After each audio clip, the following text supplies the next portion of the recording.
Hi, all, and welcome to Treasure Vortex with Gypsy, with Gypsy from YouTube's Zero Discrimination, as well as GypsyDigs.com, and myself, Amanda Digger Degaz. Not sure why I put it that way, because actually Gypsy is traveling right now. She is the traveling Gypsy. I believe if you saw any of her posts, she was at Haunted Hill and looking for Sam Bass's treasures. So when she comes back, I'm sure she'll have lots of awesome things to talk about. But yeah, we've got a special guest tonight. I'll bring her in a second. I did want to say, if you're not on Facebook, Digstock Events, and you are attending the Digstock event this upcoming weekend, what is that? October 28th, 29th, and 30th, they have advised that the the maps, will be emailed tonight or tomorrow. So definitely make sure you're checking your email. I'm sure it's going to come out. I can't wait to figure out where it's going to be. I'm so excited to go. I'm so excited.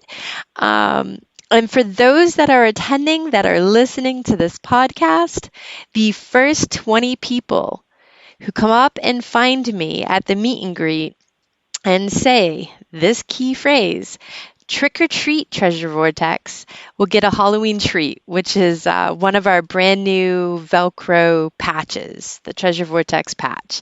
So definitely come up. Come find me. You know I'll be around with the goodie bag.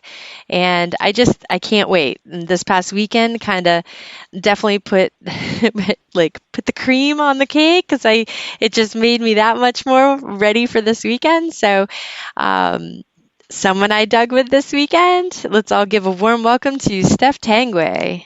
Hey, Stef. Hey, what's going on? Not much. How are you? Oh, very good. That was a really good dig we went on this weekend, I have to say. A lot of people we knew and a ton of good finds. So that got me ready for Dig Stock too, because I will also be there. So. Yay! I can't wait. That's always an awesome time. I know. And I mean, the group that was so the hunt that we went to this weekend was the Dirt Fishing Adventures Hunt in Gilmanton. And that's what, Brian Maloney? Yes. Yeah. And that was an incredible hunt. Got to see the gang that I haven't seen. Oh gosh, I haven't seen like Doug and some of the others in I feel like 2 years. I haven't seen you since last October. And Yep. Yeah, it was crazy. It was crazy. Yeah, probably pre-COVID for a lot of people, Yeah. in terms of who we saw. Yeah. So I haven't been into a ton of organized digs, probably, like a couple a year. I have to say, and you've probably been to more digs than I have, I'm sure of it, but this is probably one of the best natural hunts I have ever attended. It blew my mind. It was truly an untouched, awesome site. We just all had a great time, even if you didn't find anything, which was those people were few and far between that didn't find anything from what I was observing, So it was a blast. The history, I mean, before we get more into what you found and some of the awesome things I got to hold, yes, I did not get to dig them, but I got to help identify. To the listeners that don't know, I don't know how you don't know Stef, but if you don't know Stef, Stef, can you give a quick rundown of the general area you are in and how long you've been digging? Sure. So me in a nutshell. So I'm Stef, a.k.a. Stef Digs on YouTube. I live in Connecticut. That's where I do probably 90% of my digging. Been digging for about 6 years, and I represent Mine Lab as a geek expert. So I've been swinging a Mine Lab for the last 4 years pretty steadily, which I love. So, and I mainly hunt for the oldest stuff you can possibly find out here. A lot of 17th century and 18th century stuff. So that's me. the stuff you drool over. That's for real. The finds that a great year. Really have. I feel like I need to go into retirement for a year after this, but I shouldn't say that because the metal detecting gods listen, and then you get skunked for 6 months after you had a year like I've had. So yeah, I know it's coming and it's going to hurt really hard. So, it is what it is. You never know. Maybe you can live on that, you're on a train right now. Hopefully that train doesn't stop and it just keeps on going. That's what I'm hoping. Or at least if I'm going to have a dry spell, let it make sense. Like when the ground is totally frozen and it's miserable outside. That's when I want to have a dry spell, when I can't get out, Yeah. It's not even my fault. Yeah, that would make Yeah. sense and that would work, right? Absolutely. I am fine with that. Oh, man. So, yes, the finds this weekend, were pretty crazy. You came over and you showed me a pretty sweet silver you found. Yeah, so this is how the day starts. All right, so we're all at check-in, and I hadn't checked in yet because I was saying hello to a lot of people that, I haven't seen in a while or I'm meeting for the first time, like people that I know through Instagram, YouTube, Facebook, whatever. So, I'm slowly doing the zombie crawl over to the registration table. By the time I get there, everyone's booked it to the field because they've all already signed the waiver and everything. So I'm like, okay, that's awful nice, everyone. So, including, my partner, Nick, had taken off. So I signed my waiver and I'm like, all right, where did they go? I take a beeline to one specific field and I walk through it because I can kind of see Nicola at the edge of a different field. And I got a banging like 21, 22 signal on my Equinox, and it's not very deep sounding. It ended up being a big silver coin. It's actually the size of a 2 real pistarine. I looked this up. It's 26 millimeters. It's just under like a bust 2 real. So that's what I thought it was because I saw the corner of a shield as it was poking out of the dirt. And it's actually a 4 Groschen. I think I'm pronouncing that right, from Prussia. And it's dated 1799. I don't know where the heck that came from. It's 50% silver. I'm holding it right now because I haven't really stopped staring at it too much. But there was a really big surprise.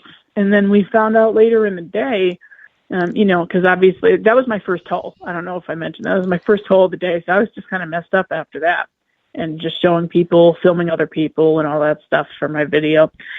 And, we found out that there were actually quite a few foreign silvers in like this, I don't know, like 1/8 of an acre area, really, really small concentrated area, very far away from the seeded field. And then you and I today were talking about that, like, what's with that? And you informed me that I guess a lot of foreign silver is found up in that area, which I did not know. Yeah. Canadian. Yeah, Canadian, and evidently German, Prussian, whatever you want to say. I don't know. That was very random. I think maybe 8 or 9 foreign silvers came out of this one tiny little patch. It was really random and really weird.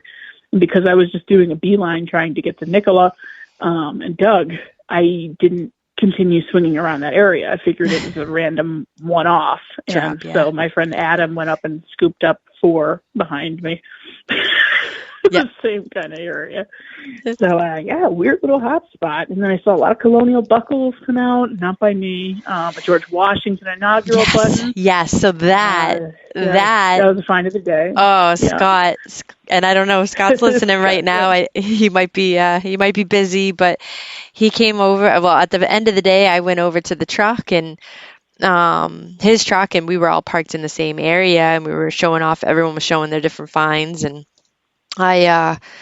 he's like, "What do you think about this?" and handed me this big dandy, and John had already looked at it and Laura had looked at it, and they both were like, that it's something. And he put it in my hand and I saw the star, and then I kind of tilted it and I saw the chicken hawk, and I'm like, "Are you kidding me?" I'm like, "It's a G-dub."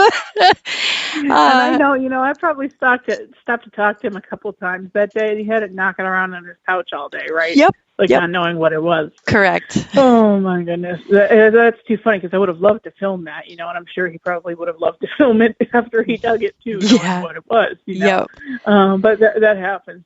That's too funny.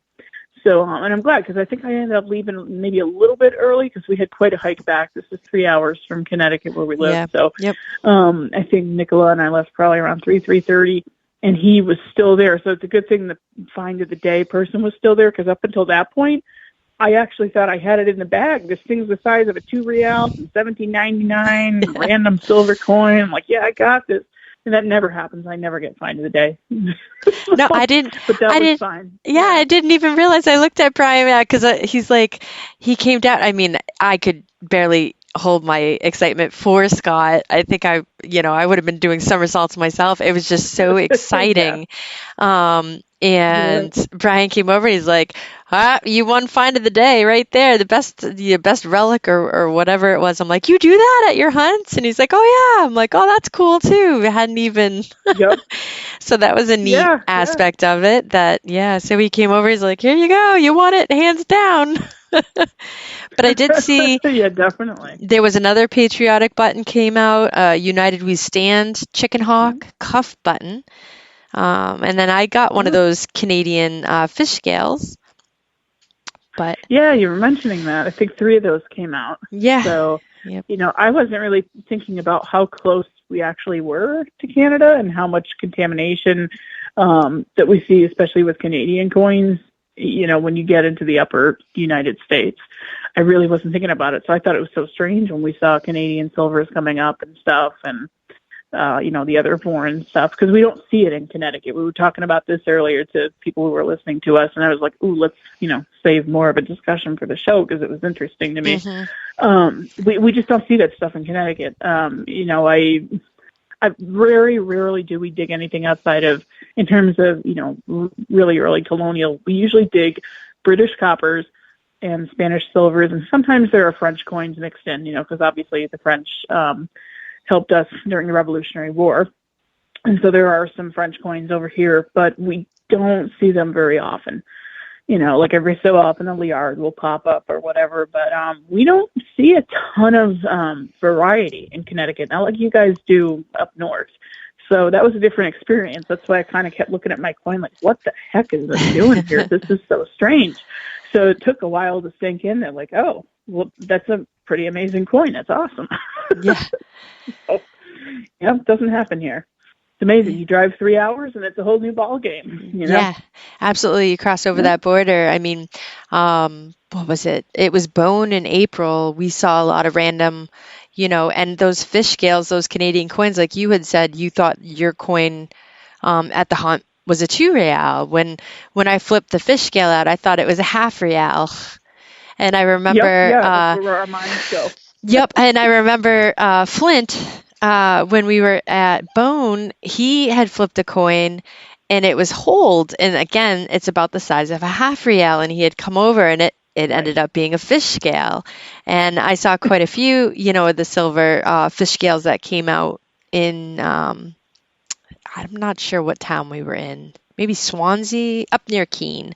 And then in my area, we dig a lot of large Canadian cents, which are the size of, they're about the size of a large cent, American large cent. So I've gotten excited a couple times, and then I'm like, what is this?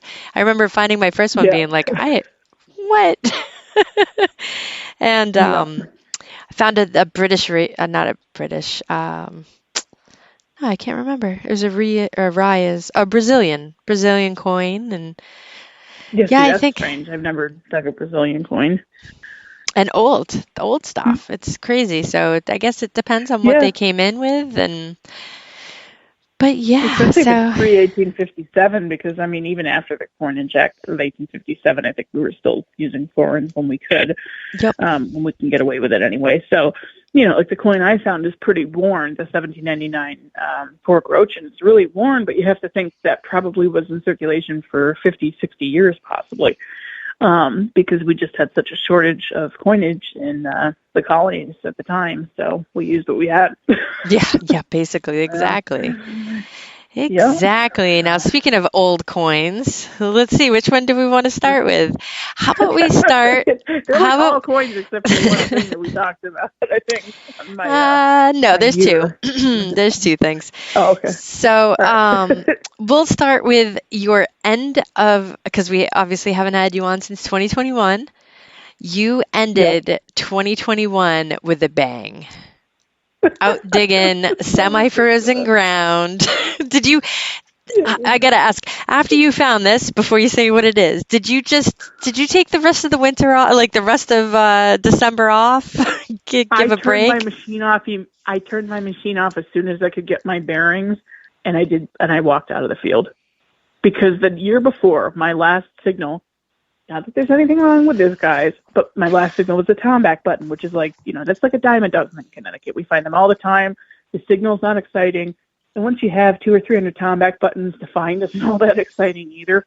I gotta be honest. So it's still a welcome find, but it doesn't exactly get the blood pumping in the way that what I found at the end of 2021 did.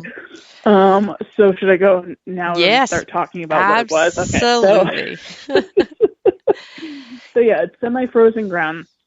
This is December 27th, so we're like almost right at the end of the year anyway. It's that busy time between Christmas and New Year's, so I didn't have much time to be out there anyhow. And this field is so quiet. I mean, we had hammered the ever-loving heck out of it, for, I don't know, the previous few months or something. And we had heard rumors that people had, gone to this site many years ago and did pretty well. And so we tried our hand at it. And it was starting to get really, really slow, very quiet out there. My friend Patrick was there with me, but he had to leave about an hour before I got this pretty shallow 19 signal. So for my Equinox users, that can be like a half real. It can be actually kind of a lot of anything. It can be a small silver coin. It can be a copper, but I had a feeling it might be a silver. I wasn't sure, but dug down a couple inches, or rather chopped the ground open in the cornfield, and just see this little tiny coin staring back at me. And I couldn't even tell what it was because it was so wasted. And I'm looking at it closely through my viewfinder because naturally I'm trying to kind of get this on a semi-live dig for my YouTube channel. And I see STAT on the back. I'm like, ho.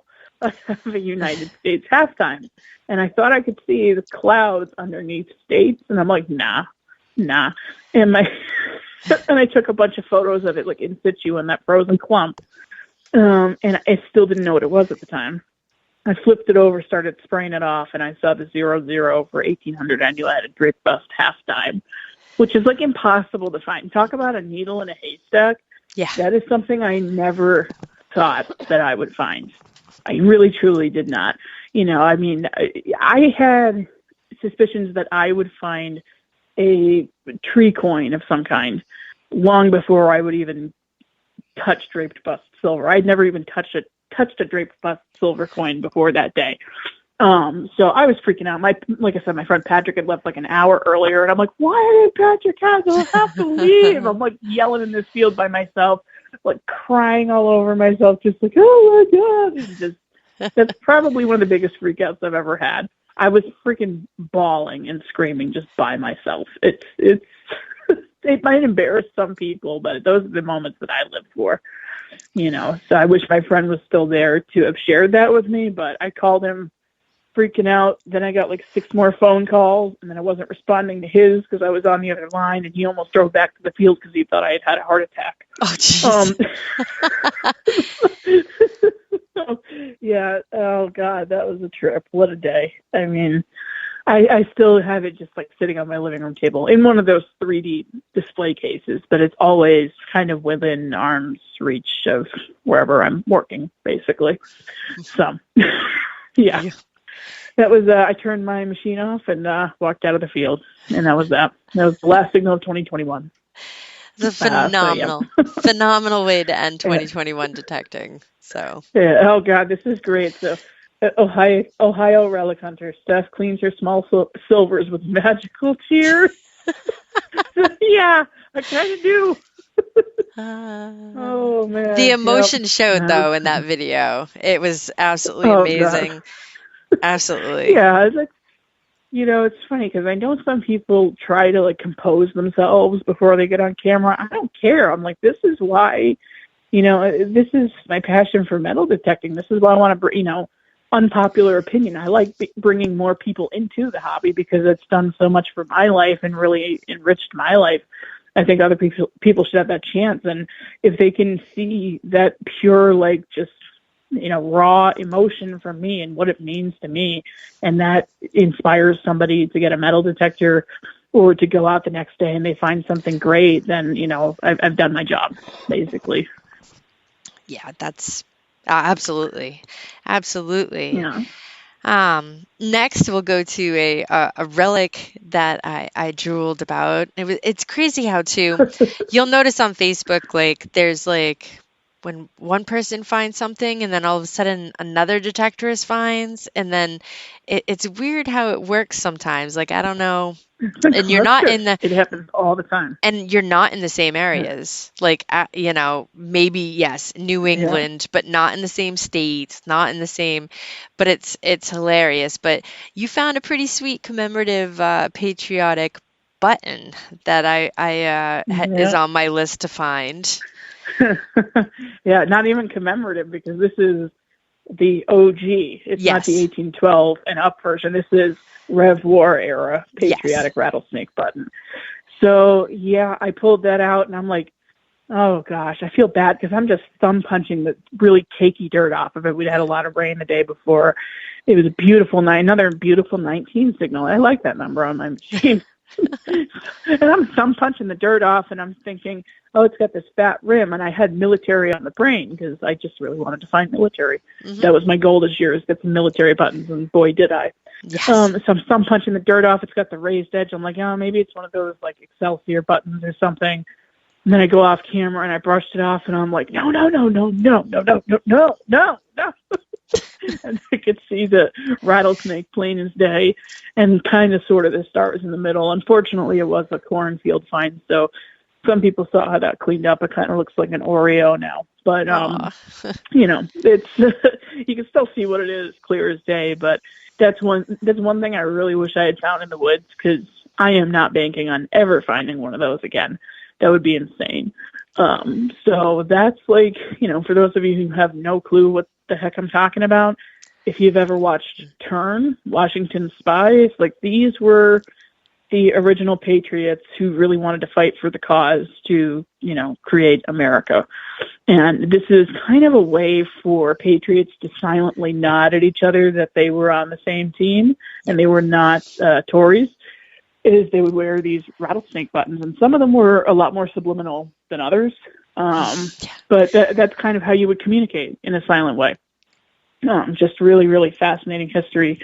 And just, I never knew if I would actually dig one. That when you live in, at least, the southern New England, you're going to dig a GW at some point. You're going to get that Fujio. You don't know if you're going to get a rattlesnake button. You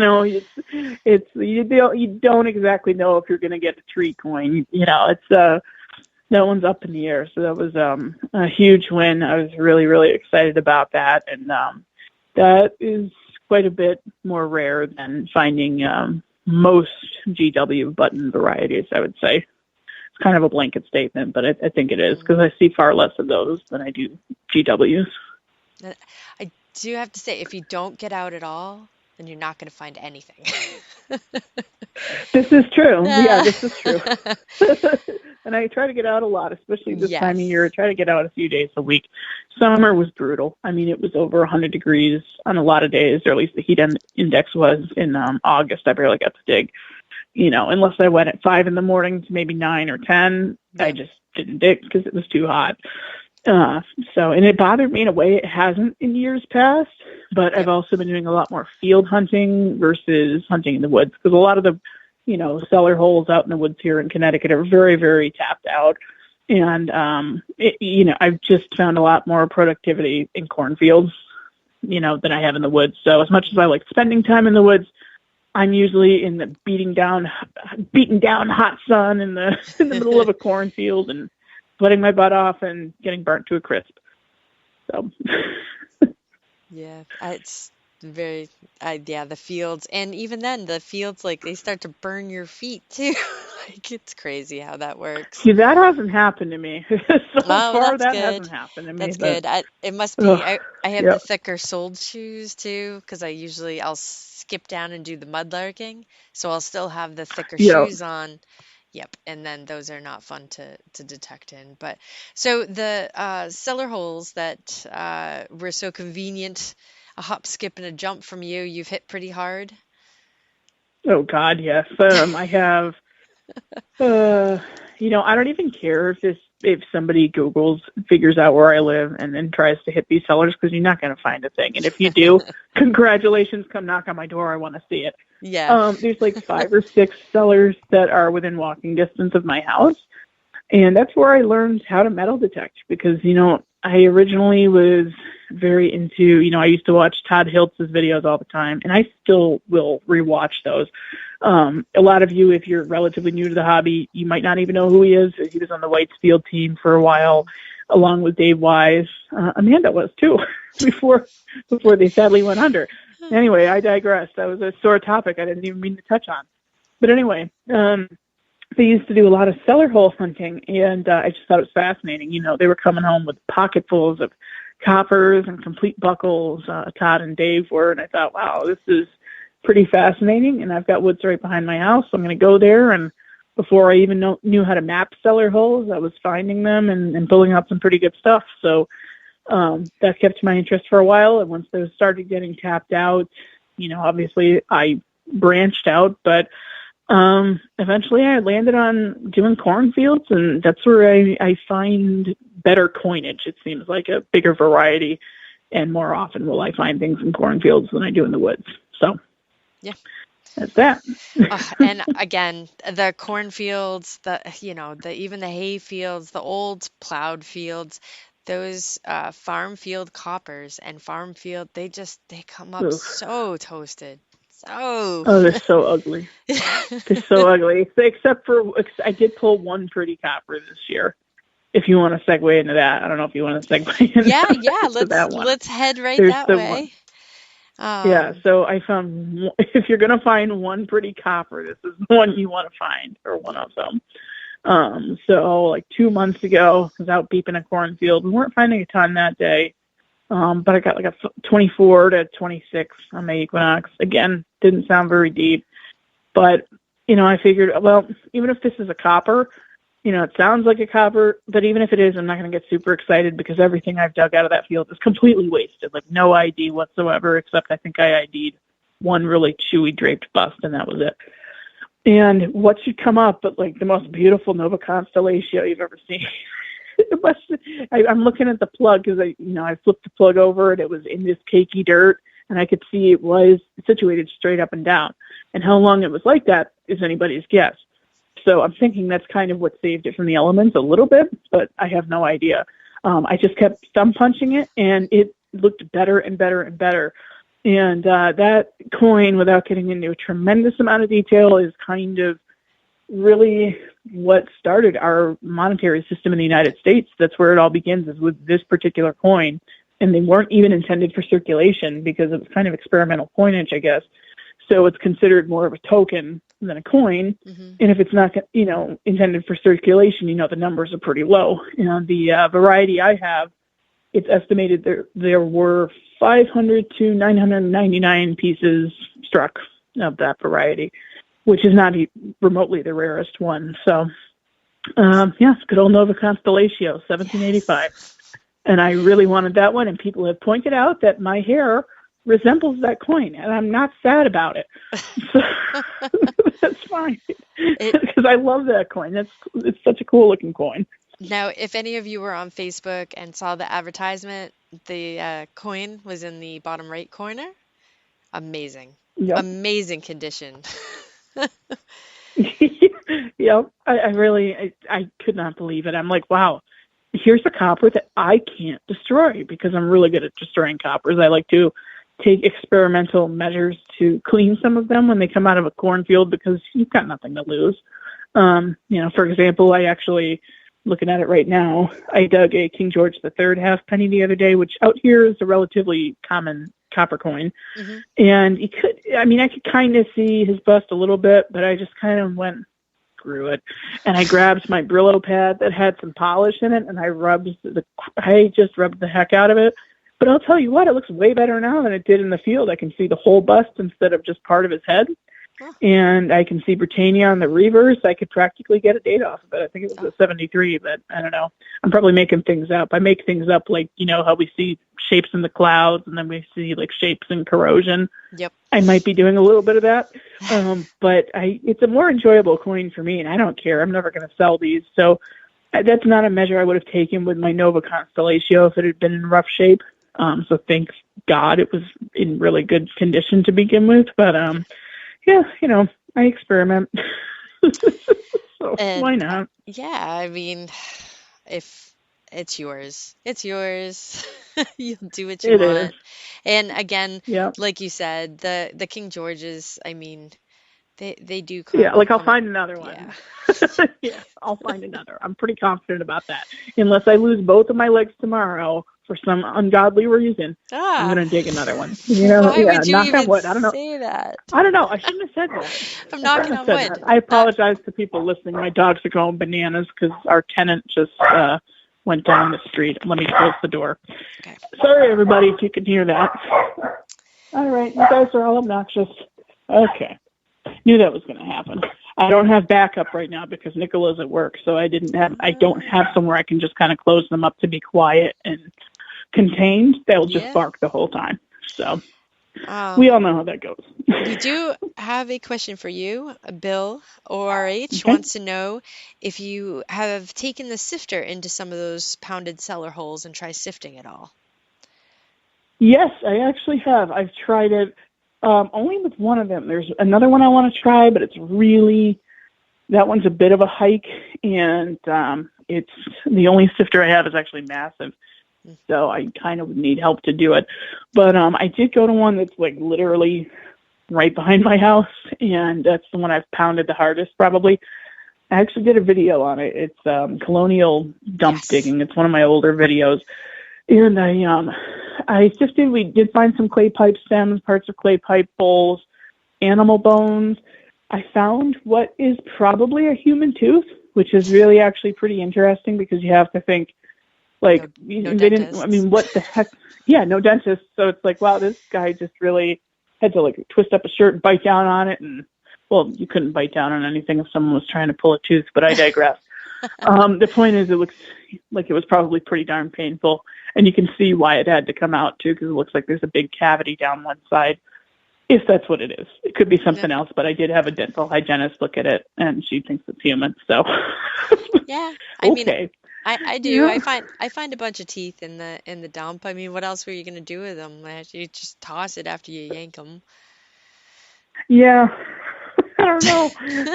It's weird. I mean, speaking of which, Doug Bowden found a gold tooth cap at the hunt that we were at on Saturday. Did he really? It's so random. Yeah, he did. I wish I filmed it. I thought he was messing with me, and he was only about 30 feet away. I was like, oh, he's just screwing with me. I'm not going to go over there.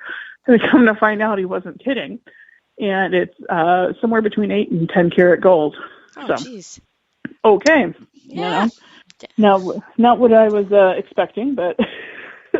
And not the kind of gold I want to find. I still do not have any gold to my name. I found it once for a property owner, just happenstance. She didn't even know it was in her yard, but it belonged to her brother and her father. It was a hand-me-down or something. I don't remember exactly.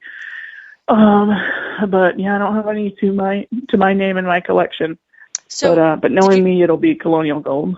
Did you say it was a neighbor who asked you to help find it? No, it was a woman that lived down, she was, I don't know, 10, 15 minutes down the road from me. I had actually stopped traffic to save her dog from getting hit by her car one time. So then I picked up metal detecting and went back, and I said, can I go metal detector? So I went detecting there one day, and I found this little, this pendulum. And it was a brass pendulum, but it had what I didn't realize at the time, I wasn't thinking, a gold chain and this little gold tag on the end of it. And it had, the 3 initials, the last of which was a W, and that's what her surname begins with. So I figured, okay, this is hers. It was like an inch in the ground, too. And there's a date on the back. And the date on the back was her father's 50th birth date. And I guess her brother owns that pendulum as like a hand-me-down for some reason. I don't know what the significance of the pendulum was, but he owned that after their father and he had passed away 5 years before that. And she didn't even know that that was on the property. So she was super stoked to get that back. I didn't even take pictures of it, though, because it really hadn't occurred to me at the time that that's gold. I was like 3 months into the hobby when I found that. And no gold since. I've gotten some really pretty gold-filled stuff, which will fool you. Yes. It'll even test as gold, Yeah. It'll definitely fool you, but you really have to like super duper clean it to figure out, something's flaking off there on the corner. That's fantastic. The rolled gold gets me because it's even thicker. Oh yeah, that'll get you too. Yep. Yeah. Oh, I have a little bezel that would have had some kind of cameo in it, I guess. And I thought it was gold when I dug it. Nope. No. So One of these days. John, Mr. FLX Detectorist, wants to know, do you find coins and buttons inside the foundations as well as outside? You can find them inside the foundations. For some reason, I guess a lot of us just avoid it because it's really easy to twist an ankle. A lot of the chimneys will collapse inward to the building, so inward to the structure, whatever you. So you kind of want to be very careful when you're climbing around inside of a cellar hole. I have found a couple of musket balls inside of the cellar itself, but usually, you're going to find like most of it on the outside, because what a lot of people don't know is that the cellar hole itself is not the entire footprint of the house. The entire footprint of the house is quite a bit bigger than the cellar. Typically speaking, the cellar is maybe like half of the size of the whole structure. So, if you're a few feet away from the very edge, you figure anything that was on a shelf that was left over, because a lot of these houses burned down. Can't imagine why, with all these open flames everywhere. But a lot of them out here in the Northeast burned down. So you figure everything's going to fall straight down. That's why we get that sea of nails that we hear with our metal detectors if we're running in all metal, And that's where most of the decent stuff is going to be if it's not a completely hammered to death cellar. It's very difficult to find a virgin site. But if you were to find a virgin site, most of the really good stuff is going to be within 20, 30 feet of that edge, but on the outside, typically speaking. Nowadays, we've kind of had to really decide to branch out from cellars, and, all of these rock walls that you see in the woods of New England, those were once all farm fields, just like we've got open farm fields today. Yeah. So if I'm going to work a cellar, I'm usually going to work at least one field away from the cellar if I'm not hearing a lot, because then I can just tell it's been hunted heavily. Maybe somebody didn't work as hard as I'm about to, though, and maybe they're not going to go all the way out to, this second or third field away, because they're not going to think there's much there. And that's when you kind of start looking for random drops and stuff. And it's, not quite as fun as being in a field and getting a signal every few feet, but even those fields are few and far between. So, but yeah, to answer the question, too long, didn't read. Mostly we don't go inside of the cellar. You can, it's fun, but there's not much there in my experience. Yeah, Richie said they throw all their trash inside the cellar. Actually, it's funny, the few, there's a lot of foundations around me as old cellar holes, but they turned them into the old dumps. Absolutely. We see those around here, but it's usually like turn of the century stuff that we see inside of the cellar. Yeah, the one I was digging for a while, it was nice. It was pretty good. It was mid 18s, 1860s, 1870s. Oh, some awesome stuff came out of that. That's a nice date range, because you're still going to find, obviously in that date range, seated, you're still going to find braided hairs that are circulating. Mm-hmm. Just on the coin side, you can find sash buckles that are really pretty. You could find baldric buckles. You could find shoe buckles. That's a really nice date range. And actually, like when I door knock, I typically will go for early to mid 1800s houses and farms, because typically that's not the first structure that was there, or it's just the first date that's on the assessor's database when you look at the tax assessment of the home to figure out how old it is. And a lot of those are untouched, because detectorists will just say, let me hit those like 10 oldest homes in town. And, those are the people that have been knocked a million times, especially if they're seniors and they've lived there a long time. So they're probably getting annoyed by now. And my best property I've ever detected was an 1830 standing property on like 7 acres of open hay fields. And that's still only scratching the surface because it's 50 acres. Most of it's in the woods, though. So, and it was untouched, completely untouched.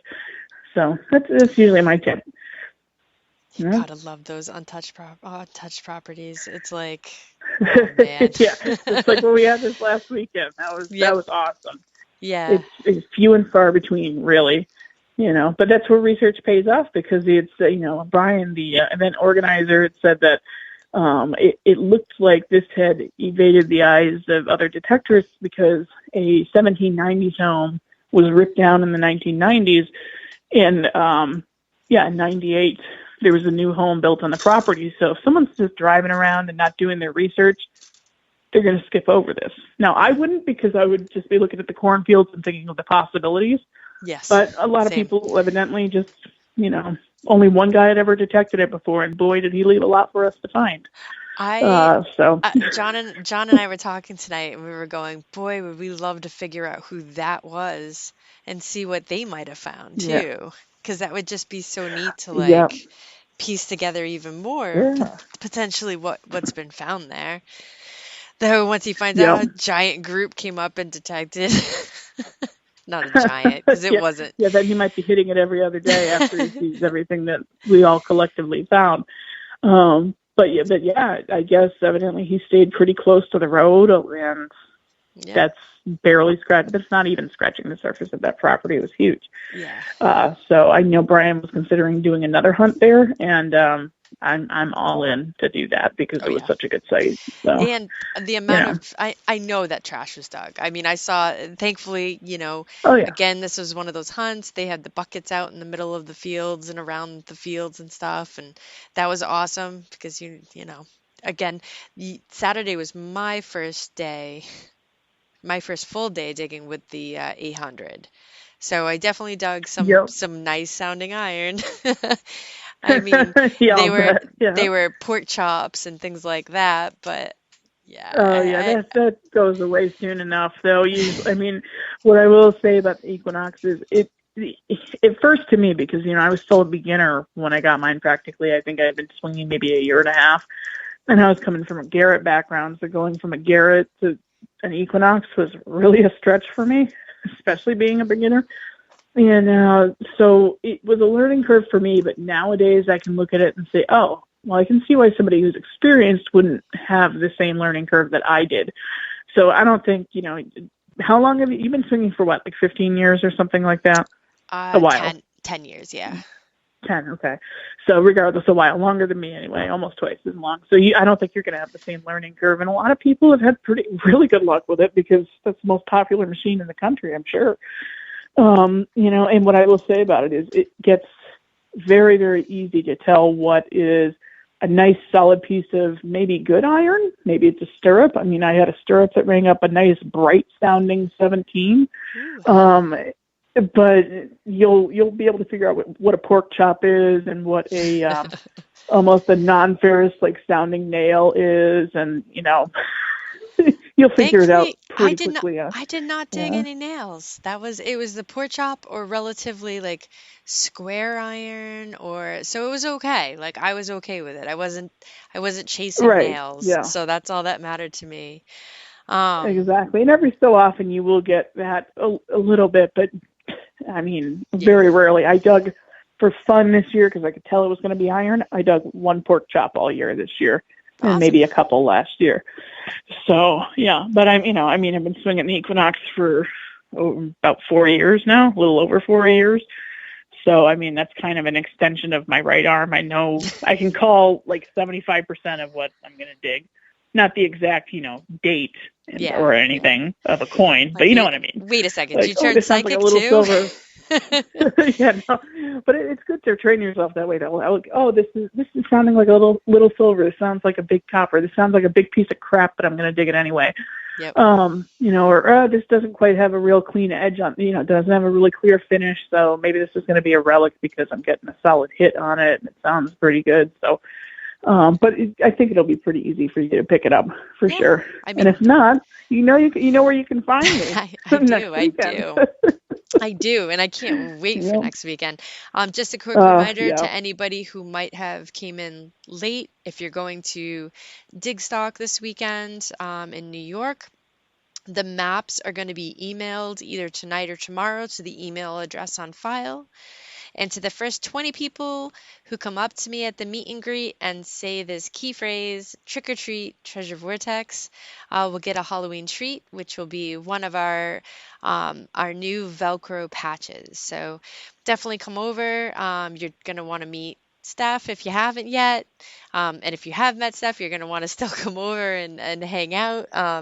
Obviously, she'll be at the well, we didn't even get to well, you did in the beginning to kind of say what you did, but Mind Lab. So yeah, you're sponsored by Mind Lab, so I can come poke you and bug you and go, hey, the Manticore, can I come try it? You just bought an 800 2 weeks ago. That's why I love this.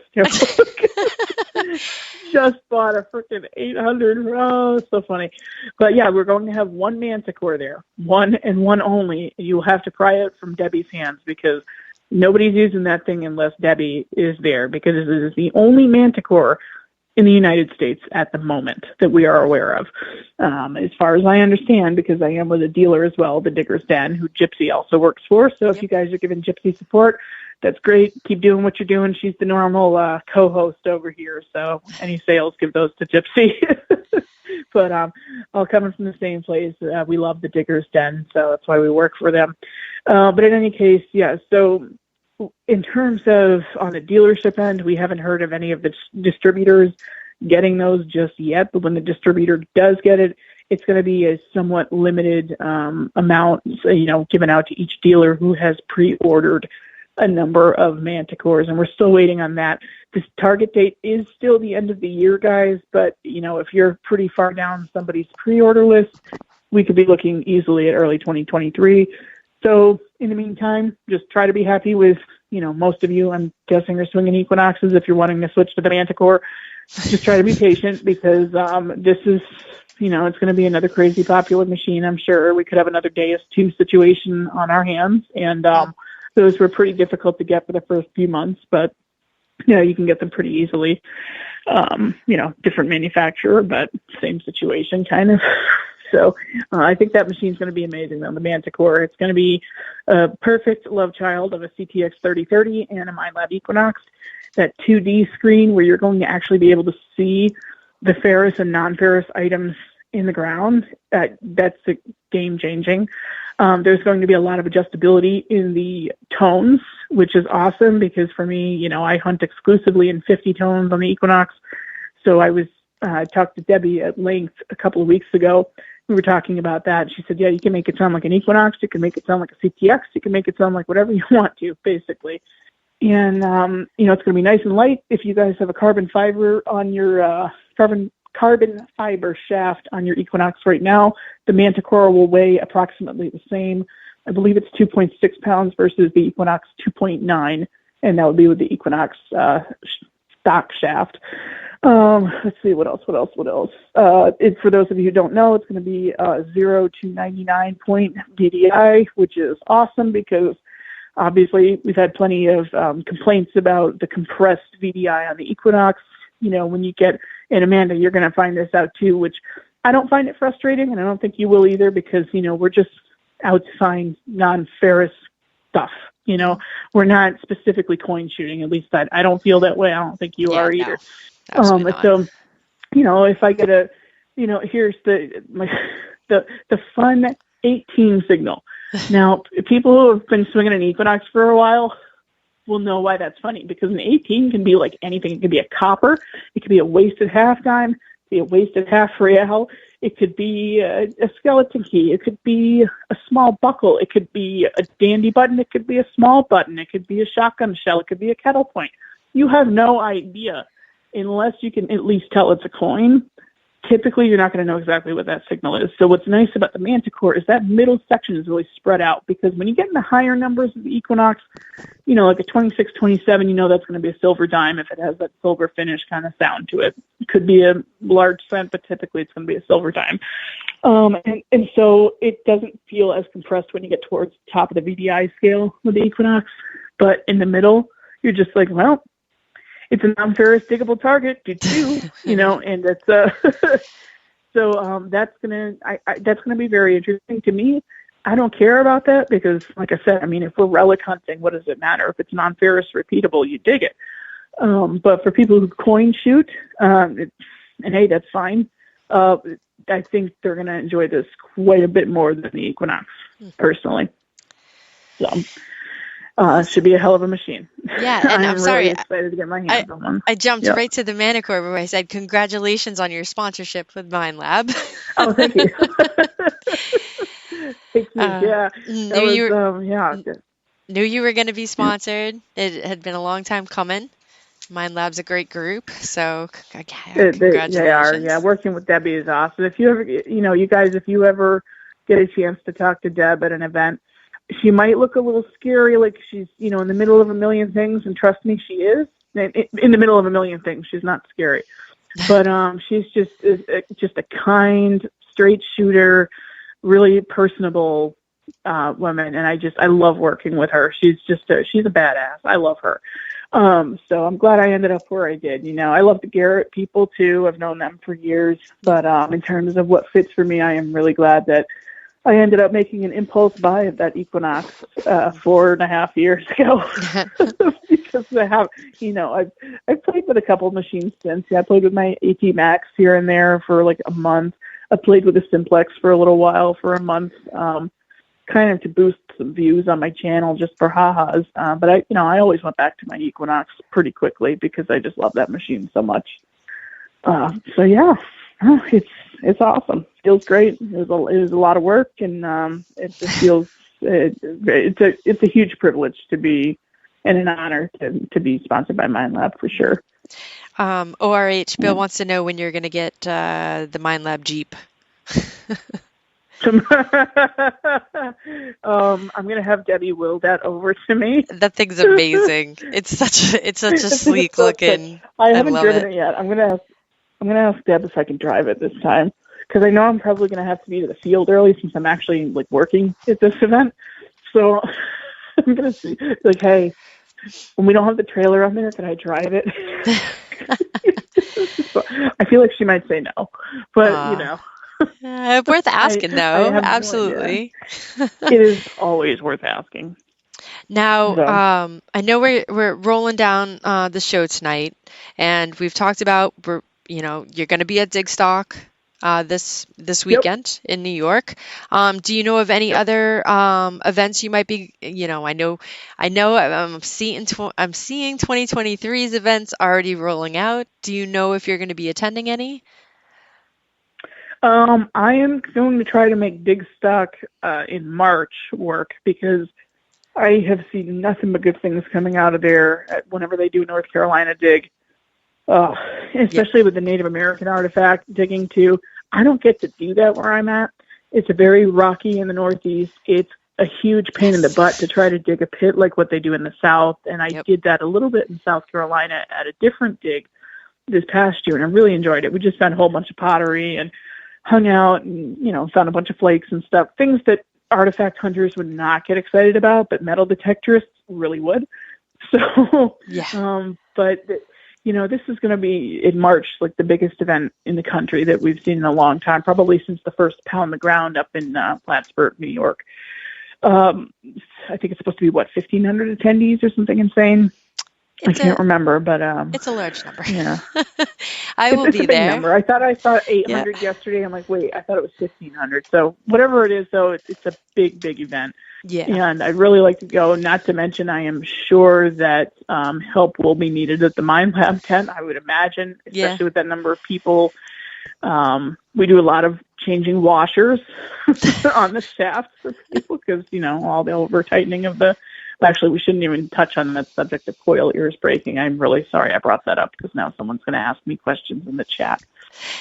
See me at Dickstock, guys. Yep, I learned all about it this weekend. All about it. About it. So North Carolina. So that's the first one I'm thinking. Yeah, that's what I'm thinking about. Is my friend Axel, another Duke expert, is putting on a hunt, I think, in February in South Carolina, which it's beautiful weather. I don't know if we're going to want to hike and drive as far as we did last time. It was a 16-hour drive for us last time, so if we go, and we'll probably fly. I'm not entirely sure about it, though. Let me see. Nothing else really yet, because I don't really do seated hunts. Anything that's a seated hunt, I kind of stray away from, like even the seated portion of what, the hunt that we had this past weekend. I went straight to the natural fields because I don't care. And I know some people love finding that stuff, and I couldn't care less if it's been in the ground for 2 hours. I want it in the ground for 200 years. Please and thank you. Yeah. So I took one look at the property and I was like, nope, going straight to the natural. Yep. So nothing against it. And a lot of people like that. But, I've seen that there's just such a focus on the seated parts of the hunt. And I guess that makes sense because, you're paying a premium and you want to go home with something, right? Yeah. It's your travel time, it's taking time off of work, and tickets can be expensive. So, a seated hunt, I think it's a good idea for event organizers to include that in their events, especially if it's a couple days at least, because you certainly want to go home with something or give people that opportunity. And that way, if they don't find anything, you can at least say, hey, you had an opportunity to find something. We threw like $10,000 worth of silver out in that field over there. It's kind of a. I still think that they should play tricks. I'm mean. I think there should be bottle caps with numbers. There should be pull tabs. There should be rusty nails. I like the idea of tokens. I think tokens are great because that saves the event organizers a lot of money. Because here's the thing: is it's a surefire way that almost all of the prizes will be going home with people, because if you don't find, every silver coin in that seated area, which you're just not going to, it's almost impossible. You're not going to find all the silver. Not everyone's going to. The event organizer is out however much money. Yeah. Some people put a lot of money into the ground, and it's kind of a bad idea. It's a better idea to paint, a zinc penny or something and throw that and let that be a surface find or what have you. Or maybe some of the higher end prizes, bury, a quarter on edge at 6 inches and let that be a really good prize, whatever. But that seems to be working out really well for people. I've been seeing some good reviews on seated hunts, and I think that's an interesting way to do it. That's a seated hunt I would actually be interested in doing. It's some kind of a token hunt where all the prizes are redeemable. They're redeemable for prizes at the end. Yeah. Because then it's an extra surprise, Yeah. But that Arkansas dig that Brandon puts on, it looked like it was all tokens and whatnot, and I'm like, oh, that's pretty cool. Yeah, that's what I'm. Was that Kadoha? Is that Yep, Kadoha. Is that the one, or was it Treasure Fest, or they changed the name? I can't keep it straight. Nope, those are two. Brandon, Treasure Fest, Kadoha. Yeah, and it's like that. To me, is a really smart idea and a smart way to run a seated hunt for sure. Yeah. Because then at least they've got, control over all the prizes. They're nice and safe sitting on the table for when you get back and redeem your tokens. They're not going to rot away in the ground if nobody finds it. That looks like a lot of fun. I would do that at some point, I guess. But awesome. I still like the natural stuff. For all those that are looking to follow Stef, if you're not already, the links are in. She's got a she's got a YouTube, which is Stef Digs, and a copy link. I'm going to put it in chat if you're in chat. She is on Instagram under Stef Digs. Copy link address. Stef Digs 247. 247. All right. And on TikTok, and this link is not going to work right now, but you also have a Facebook page as well, too, right? Yeah, my Facebook page is, surprise, Stef Digs. Woo. So you guys can follow me on there. But I usually, to be honest, I post a lot more on my personal profile. So I'm sure you'll be able to find me, Stef Tanguay. If you just type in Stef, you'll probably find me because we'll probably have about 1,000 mutual friends if you're on Facebook often enough. So that's where I'll usually post finds as they come out of the ground. Same with Instagram. Instagram, I probably post even more, clean up photos and whatnot. But anything exciting from the field that happens, mostly in real time, I'll post on my Facebook. So, but yeah. Fantastic. Well, I can't wait to hang out with you again for another weekend. I know, 2 in a row. I don't know. remember the last time we've done that. It's ever, Dig stock. A year ago. Yeah, a year ago. But I mean, like 2 weekends in a row. I don't think we've. Oh, yeah. Maybe we did that once. I don't know. I can't remember. Was it the Connecticut? Oh no, Bone something and else? no, it was the one in Rhode Island. It was Pound the Ground. Yeah, it was Pound the Ground, and then we had Bone the next week. I think you were at Bone, right? Mm-hmm. Yep. Yeah. Okay, that was the time we did 2 in a row. Yep. Too much. Well, yeah. I appreciate you coming on the show and giving us an update on how life's been, and we all hope you keep riding the train of amazing relics and amazing coinage, and I can't wait to hear more about the Mind Lab Manicore, and thank you again for coming on tonight. Absolutely, anytime. All right, everyone. Well, everyone have a safe week, a great week, and I hope I get to see a lot of you this weekend at Digstock. And so stay safe, and we will catch you next Monday. Good night, everyone. Bye, everybody.